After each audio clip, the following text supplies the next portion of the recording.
Que bendito sea el nombre de nuestro Dios. A Él sea toda la gloria. Cantaban los hermanos y decía: Espíritu Santo, ven. Y ese cántico lo repetimos muchas veces, de distintas formas. Ven, ven, ven, Espíritu Divino.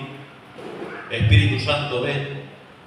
Pero ¿y si te digo que el Espíritu Santo está en ti y te está diciendo: dame lugar, yo estoy aquí, y no haces caso de mí? ¿Sabes que el Espíritu Santo está contigo en las 24 horas del día? ¿Por qué le decimos que venga?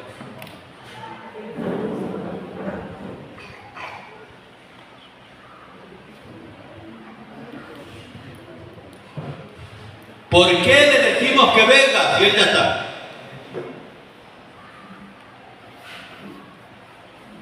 Necesitamos aprender a convivir con el Espíritu Santo y saber que Él no te abandona y que está contigo las 24 horas del día. Sé que son alabanzas que están preciosas, pero tenemos que entender que el Espíritu Santo no tiene que venir. Él ya vino en Pentecostés, en el año 33, hace ya muchos años, y vino para quedarse y para habitar en el corazón de todo aquel que cree. Así que vamos a darle lugar. Acuérdate, cuando escuchen la alabanza, que es bueno que la sigáis cantando, yo no digo que no se cante. Espíritu, ven. Vamos a pensar, ya está aquí. Voy a darle lugar para que Él me lleve, me indique la verdad, me redarguya de pecado, me enseñe, me gobierne, que me dirija, que bendito sea el nombre del Señor. Porque hay dos formas de ser cristianos: carnales o espirituales. Carnales cuando hacemos poco de lo que nos manda el Señor, pero hacemos algo. Espirituales cuando tenemos dependencia espiritual y entendemos que Él es nuestro Dios y nuestro Señor. Me avisaba el pastor y me decía: si puedes venirte, tenemos que dar pues una enseñanza en cuanto al bautismo, la Santa Cena. Sabemos que hay mucha doctrina. La doctrina general es desde Génesis a Apocalipsis.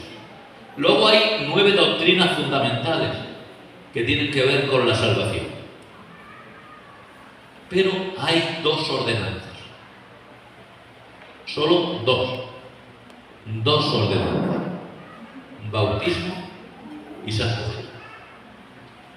Para llegar a lo segundo, tenemos que hacer lo primero, por supuesto. ¿Y qué es el bautismo? El bautismo lo vemos en los evangelios. Juan el Bautista, se le denomina eso, Juan el Bautista. ¿Por qué? Porque bautizaba. ¿Pero para qué bautizaba? Para arrepentimiento. Y dice la palabra del Señor: yo a la verdad bautizo en agua, dice capítulo 3, versículo 11, para arrepentimiento, pero el que viene tras de mí, cuyo calzado yo no soy digno de llevar, es más poderoso que yo, y Él os bautizará con espíritu y fuego.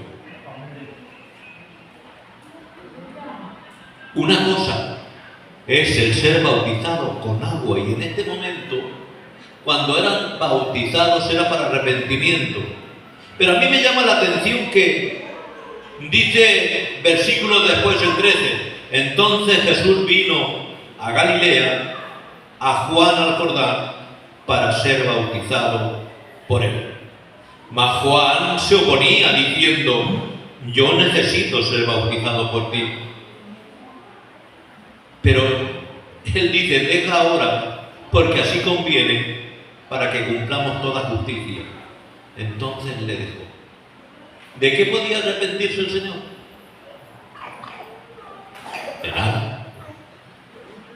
Él no tenía pecado, ni había cometido pecado, ni puede cometer pecado. Pero para que todo se cumpliese, él dijo, sí, bautízame. Cuando Juan lo ve, antes de entrar al río, lo ve desde lejos y dice algo. He aquí el Cordero de Dios que quita el pecado del mundo. Hasta ese momento el pecado solo era cubierto por la sangre, por los sacrificios. El pecado era cubierto, pero no se quitaba. Pero él ahora trae una nueva orden viendo al Cristo. He aquí el Cordero de Dios que quita el pecado del mundo. Era algo nuevo. Pero ¿cómo es posible que él reconoce al Cordero de Dios que quita el pecado del mundo? Hay una razón. Él era un hombre de Dios, el Espíritu Santo estaba sobre él, pero además había una razón importante. Él era de la casta sacerdotal y descendiente de Aarón. Su padre era sacerdote y a él le tocaba ser sacerdote. Pero en vez de ser sacerdote en el templo, él cumplió su ministerio como profeta, no en cualquier lugar, no en cualquier lugar, sino en el desierto. Pero como tenía el orden sacerdotal, como tenía la casta sacerdotal, reconoció al Cordero que quita el pecado del mundo. El sacerdote, antes de ofrecer un sacrificio, tenía que observar al Cordero que no tuviera defecto. Pero vio un Cordero tan santo, tan puro, que dijo, este no cubre, este quita el pecado. Y además añade algo, diciendo, yo no soy digno de desatar su calzado. Y a primera vista parece que quiere decir, él es mejor que yo, y ya está. Pero era algo más profundo. Había una ley en Israel, que cuando alguien quería redimir, para redimir tenía que ser el pariente cercano. Y Cristo, siendo Dios, se tuvo que hacer hombre, nacer de mujer, para ser nuestro pariente cercano. En ocasiones le preguntaron a Juan si él era el Cristo, pero él tiene que decir que él no era. ¿Por qué? Porque había un pariente más cercano. Así como cuando Boaz quiso redimir a Ruth, tuvo un problema. Había un pariente más cercano. Pero ahora le preguntan al pariente más cercano. Se llega Boaz a ese pariente cercano y le dice, fulano, ¿tú quieres redimir a Ruth? Y dijo, no. Pues vale, pues quítate el calzado en prenda de que tú no quieres redimir. Pero ahora Juan dice, hay uno que es antes que yo. Aunque viene después de mí, es antes que yo. Él es el que viene a redimir. Yo no redimo, pero Él va a redimir a toda la humanidad. Y yo no soy digno de desatar su calzado. Él era el pariente cercano. Y el aprecio de sangre preciosa ha redimido a toda la humanidad. Porque de tal manera amó Dios al mundo, que ha dado a su Hijo unigénito, para que todo aquel que en Él cree no se pierda, mas tenga vida eterna. ¿Crees? ¿Cuántos creen? Que levanten su mano y digan un gloria a Dios para Él. Si crees, Dios tiene vida eterna para ti. Para el que no cree, no hay nada. Pero para el que cree, todo le es posible.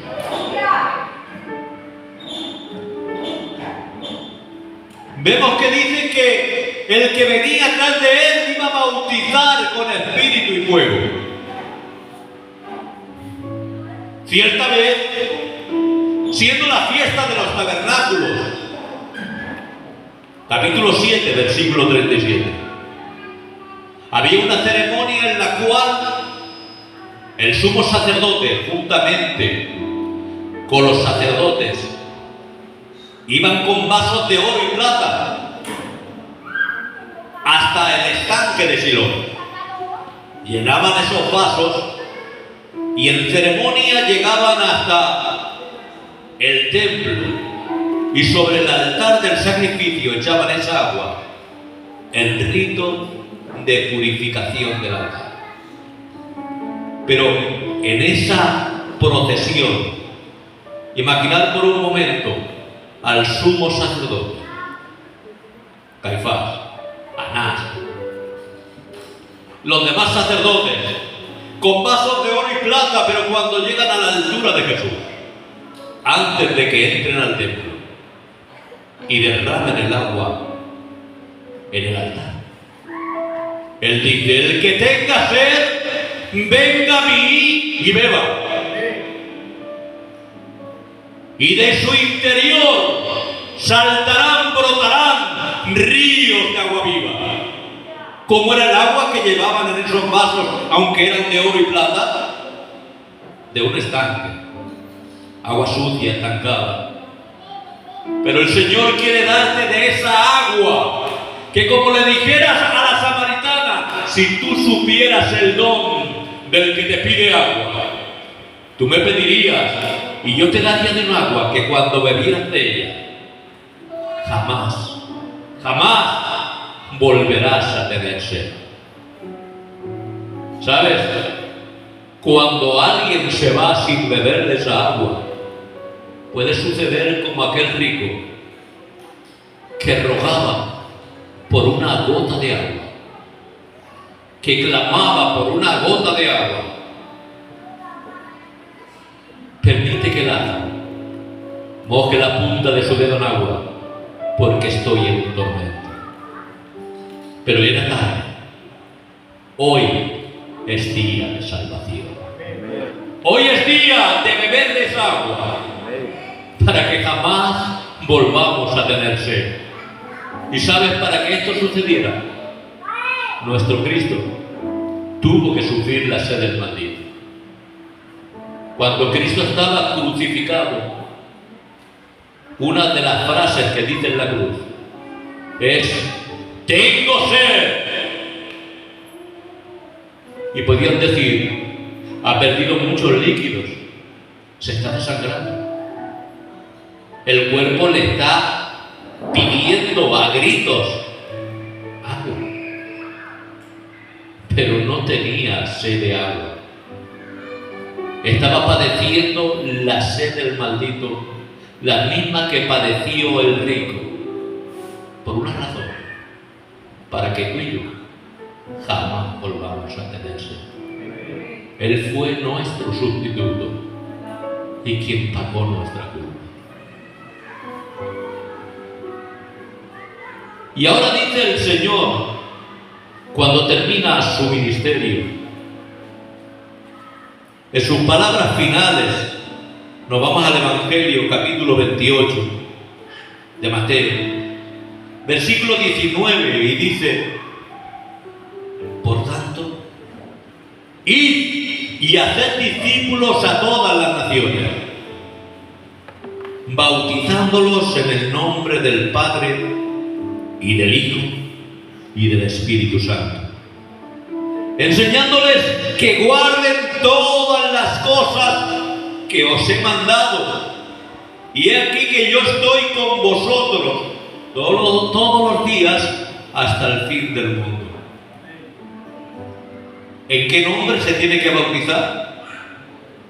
En el nombre del Padre, del Hijo y del Espíritu Santo. Hay denominaciones como los llamados solo Jesús, que bautizan en el nombre de Jesús y se acogen a textos, por ejemplo, que hay en Hechos, donde dice: y se bautizaban en el nombre de Jesús. ¿Conocían los discípulos cuál era la práctica y lo que el Maestro les había dicho? Que bautizaran en el nombre del Padre, del Hijo y del Espíritu Santo. ¿Pero por qué recalcan y bautizaban en el nombre de Jesús? Sencillamente, porque al Padre todos lo aceptaban. El Espíritu de Dios es aceptado desde el principio. Produzca las aguas seres vivientes. Y el Espíritu de Dios se movía sobre la faz de las aguas. Los judíos lo aceptaban. ¿Pero a quién no aceptaban?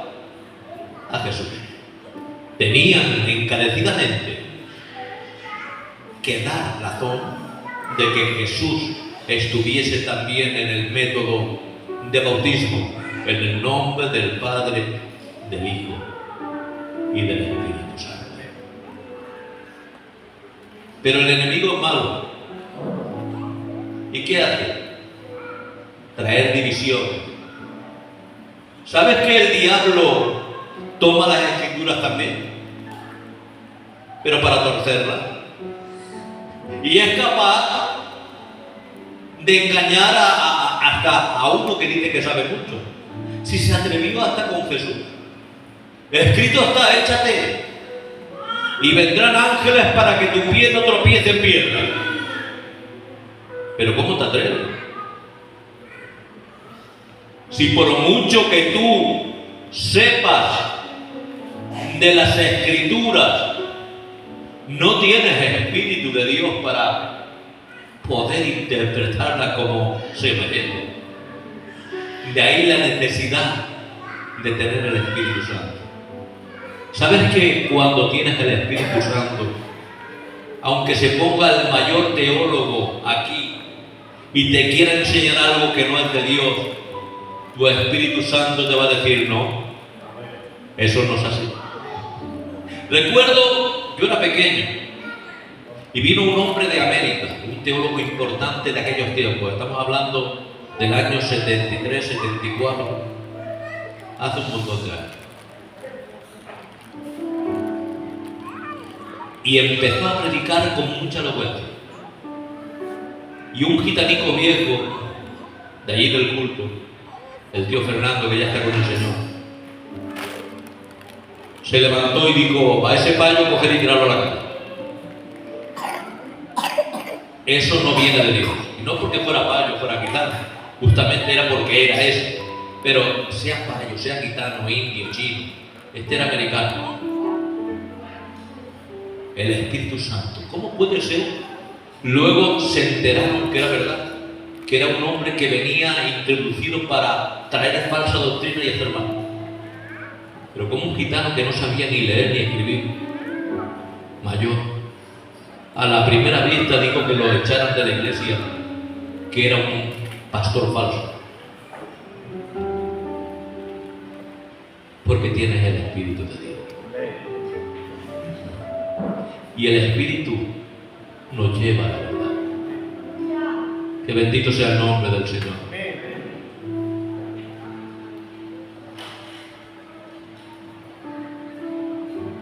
¿Sabes?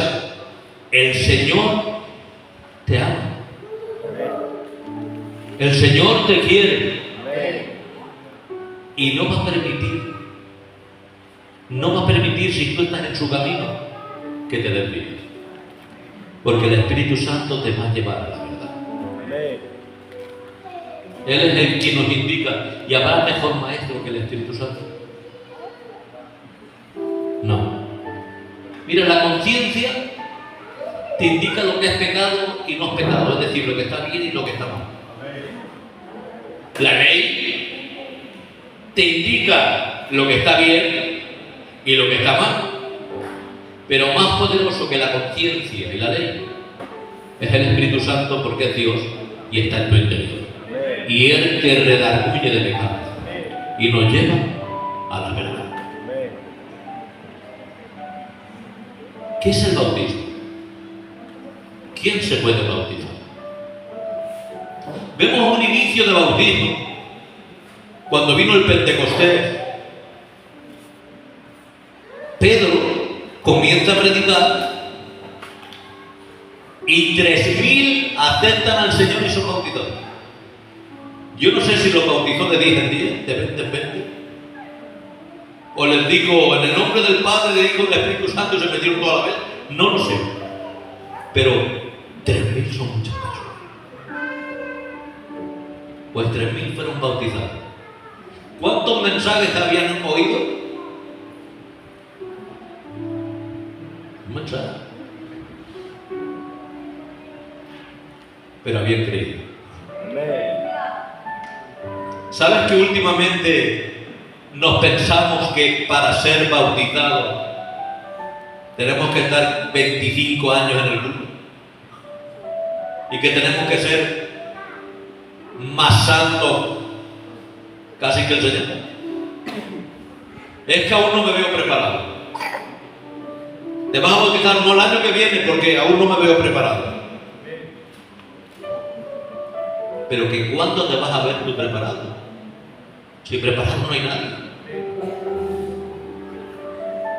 Déjate en las manos de Dios. ¿Sabes? Esto no es para hombres perfectos. No. Es para personas que quieren ir en camino de perfección. Amén. Y eso aquí no lo vamos a conseguir, te lo digo. Yo estoy toda mi vida en el Señor y te digo que nunca vas a conseguir ser perfecto. Eso se conseguirá en el cielo.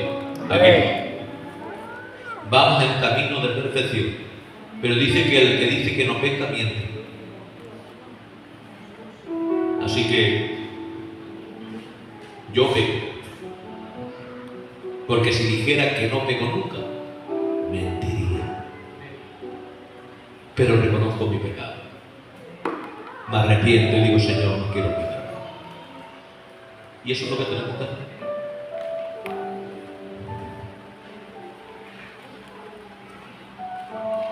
Así que, ¿cuántos se van a bautizar este año? Que levanten la mano. Hay un hermano por aquí, por allá otro. Una hermana, otro hermano. ¿Y cuántos? Si hay alguno que tenga dudas de querer o no bautizarse. Sea valiente en esta tarde. Que esté indeciso y diga, es que no sé si bautizarme.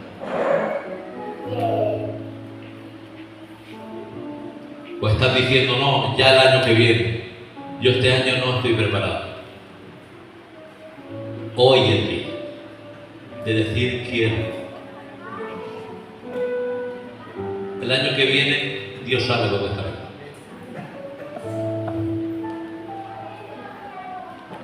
Por eso, hay un episodio muy hermoso que vamos a leer.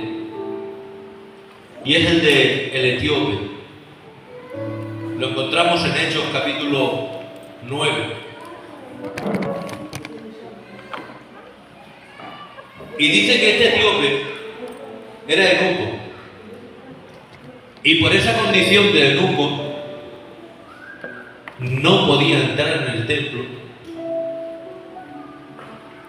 Por esa condición de eunuco nunca podía ser un judío, aunque fuese de la puerta. No.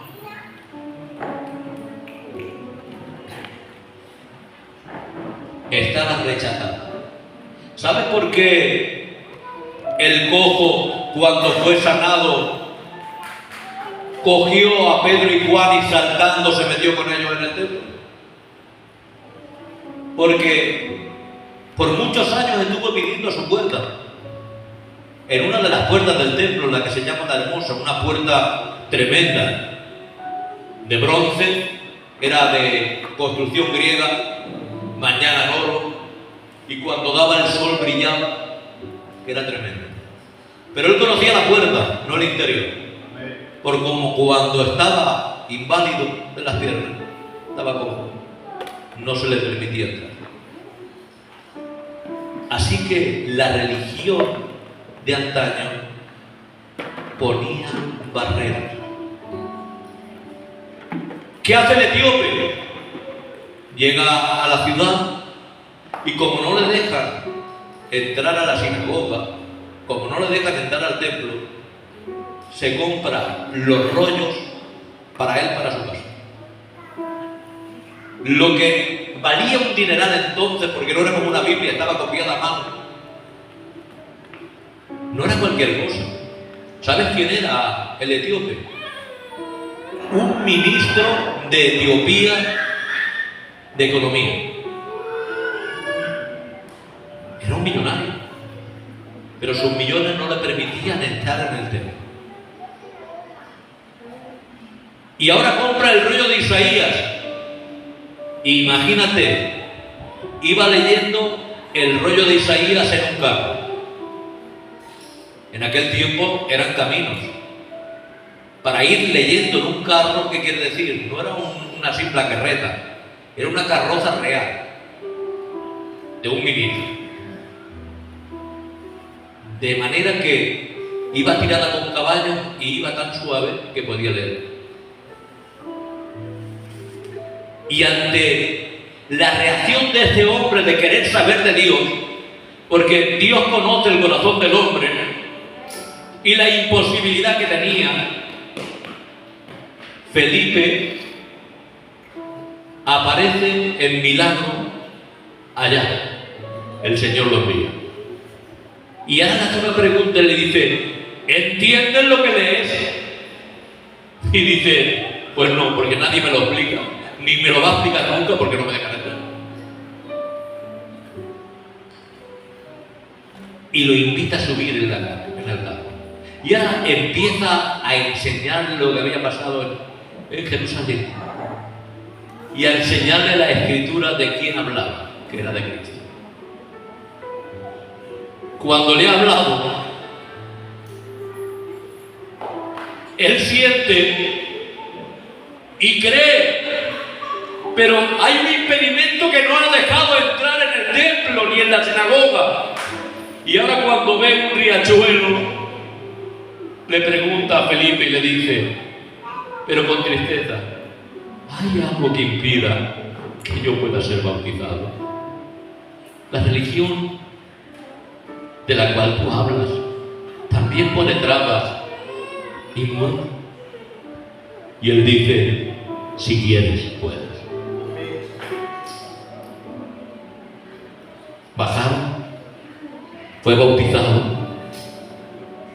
y dice la historia secular que Etiopía tiene una de las iglesias más antiguas, porque este hombre se fue lleno del poder de Dios.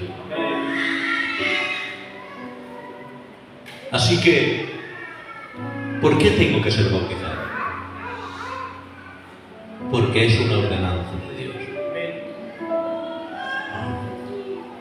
Para ser cristiano de pleno derecho, podemos decir, pero ¿el bautismo me salva? No. ¿El ladrón de la cruz a qué iglesia iba? ¿O cuándo se bautizó? Pero no fue porque no quisiera, es que no tuvo tiempo. Pero tú sí que tienes tiempo. Y el no bautizarte te ata de tal manera que no puedes pertenecer al coro, que no puedes ser un miembro de pleno derecho, ni pasar a la siguiente ordenanza, que es el pacto. Si quiere usarte el Señor como ministro, jamás lo vas a hacer. Es decir, estás rompiendo los planes de Dios, porque tú dices: no es tiempo, ni es momento. ¿Quieres que Dios cuente contigo? Él ha ordenado que te bautices. No lo ha ordenado el pastor, lo ha ordenado Él. Que se bauticen en el nombre del Padre, del Hijo y del Espíritu Santo. ¿Qué es el bautismo entonces? La palabra bautismo quiere decir inmersión. Por eso cuando Israel salió de Egipto, dice la palabra que fueron bautizados en el mar. ¿Y qué hizo el bautismo del mar? Un cambio de vida. De ser esclavos a tener libertad. ¿Qué quiere decir el bautismo? sepultar nuestra vieja naturaleza, nuestro viejo yo.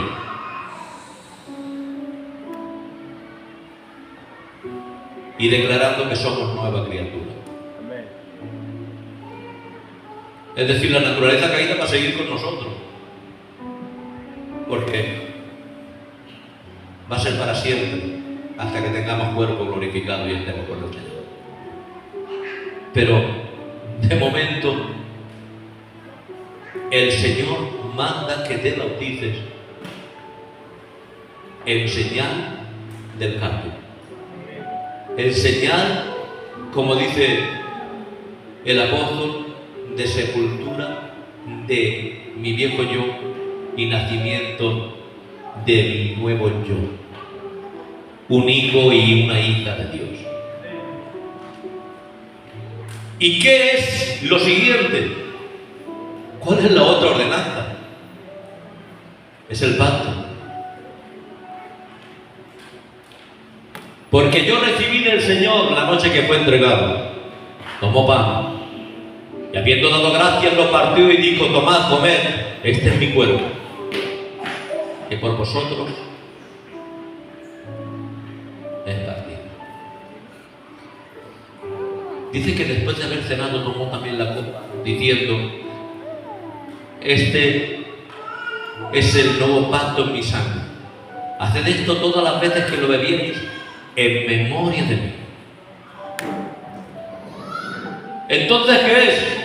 Un recordatorio, un memorial ¿de qué? De que Cristo ha muerto por ti y por mí. Pero no solo el recordatorio de su muerte, que lo recordemos hasta que Él venga y nos promete algo, que volveremos a beber del fruto de la vid juntamente con Él en su reino. Así que el vino que bebamos allí en el reino tiene que ser tremendo. Si ya convirtió agua en vino y el maestro Sala se quedó pasmado, imagínate cómo será el vino del reino de Dios cuando lo tomemos con Él. Tiene que ser bastante bueno, ¿verdad? Es un recordatorio de su muerte y pasión, pero también de su pronta venida. Pero ahora podemos decir, ¿sabes que hay hermanos que están bautizados y pasan las semanas y no toman el pacto? ¿Por qué no tomas el pacto? Es que no me encuentro bien. Se autodisciplina. ¿Pero por qué no te cuentas bien? Pruébese cada uno a sí mismo y coma. No dice que no coma, dice que te pruebe, pero no te dice que no pruebe, que no coma. Pruébate y coma. ¿Para qué? ¿De qué manera tengo que probarme? Dice que luego viene la otra parte, porque si tomamos sin discernir y el cuerpo y la sangre del Señor, juicio comemos y bebemos para sí. ¿Qué es discernir? Es una palabra compuesta. Discernir. Dis viene del griego separar. Discernir lo conocemos todos. Escribar. Cojo la criba y cribo. Cojo el trigo y la paja la tiro. Si antes de tomar el pacto yo discierno, puedo tomar el pacto. Y diciendo le digo, he tenido unas palabras con el hermano, pero antes que se ponga el sol sobre mi enojo, me voy y le digo perdóname. Le doy un abrazo y yo me tomo mi pacto. Si te he tenido una palabra con una hermana, yo que sé que no me ha sentado bien porque le ha dicho a la niña algo, o cualquier cosa porque somos humanos, voy a ponerme en cuenta con ella y le voy a decir perdona, son tonterías, voy a tomar mi pacto. Y si he pecado, dice Juan, hijitos, no pequéis, pero si pecáis, abogado tenéis para con el Padre, a Jesucristo el justo. Es tremendo.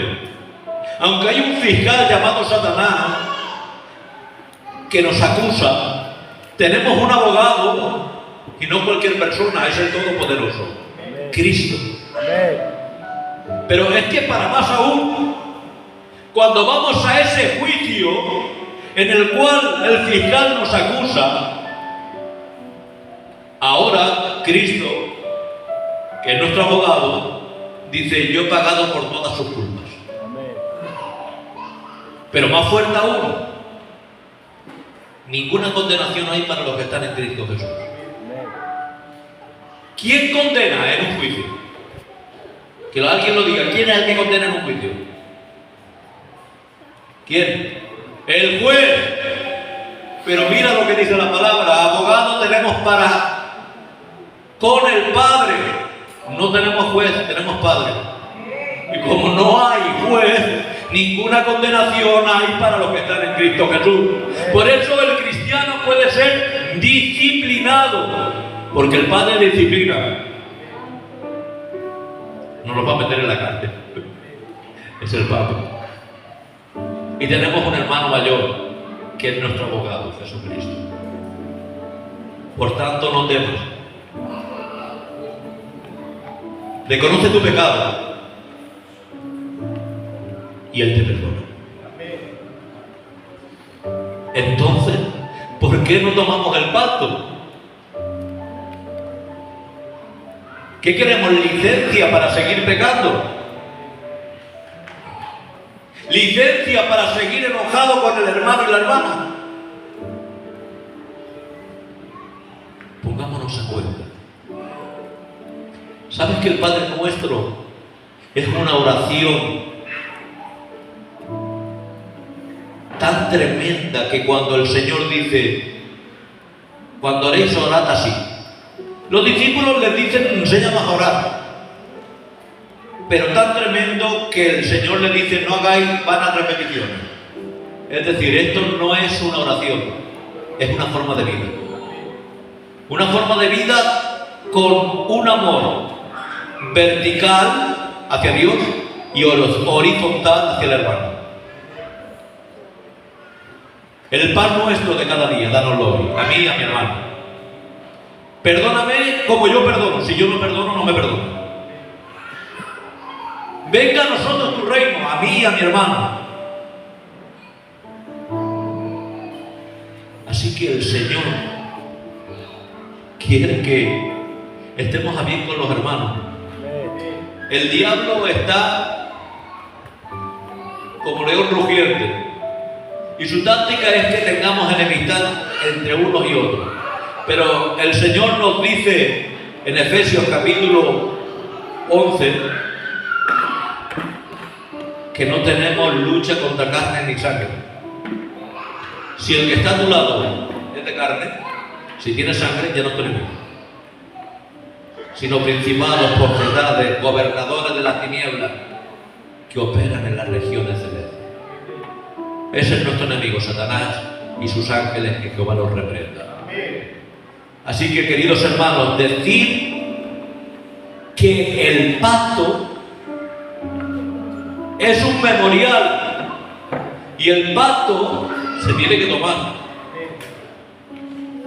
Así que recuerda, cuando venga el domingo y el enemigo te diga: no tomes el pacto porque has pecado, cierra tus ojos y dile: Señor, es verdad, he cometido pecado, pero perdóname, arrepiéntete de corazón y toma tu pacto. Y si has hecho, como he dicho, algo contra un hermano, ven y discúlpate. Ya está, ya has discernido, has quitado la paja y te has quedado con el trigo. Yo en esta tarde, como era algo para traer como una enseñanza, quisiera que tuvieseis libertad si alguien tiene una pregunta.